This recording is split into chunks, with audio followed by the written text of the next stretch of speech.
लागतारू चाह लेखा फूल के बगान लेखा हंसतारू का बात बा।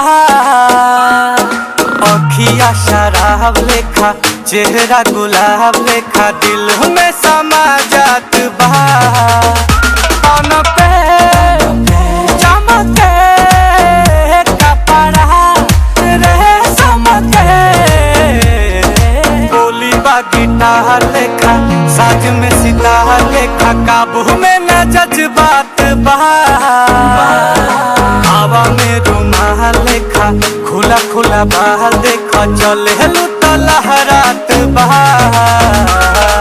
लागतारू चाह लेखा फूल के बगान लेखा हंसतारू का बात बा।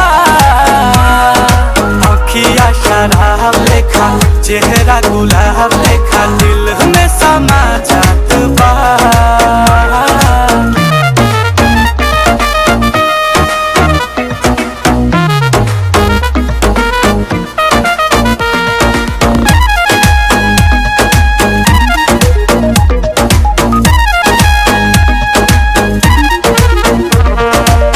लागता ऐसन तोहरा हो जैसन केहू न बाए जहाँ में नाई लवेली बारू अकेली तू जमी आसमां में।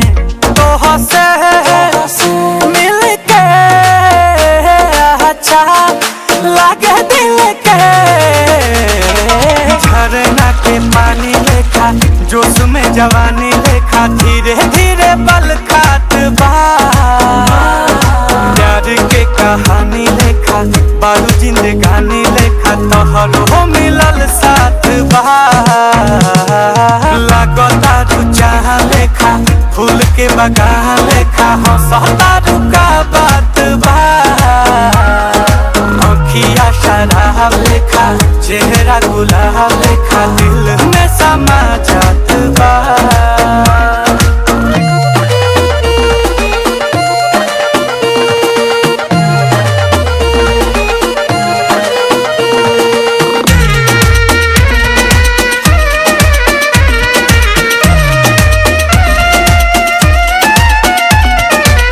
कैलू दीवाना सारा जमाना फीका बाटे तहरा आगे। नील कमल के सारी उमरिया तोहर के जान लागे। जब से आइलू दिल बे काबू कइलू कहतानी सबसे ही हमारा के रब से ही मिल गइल सौगात बा। शायर के किताब लेखा नींद में तू ख्वाब लेखा वह चांदनी रात बा। लागतारू चांद लेखा फूल के बगान लेखा हंसतारू का बात बा।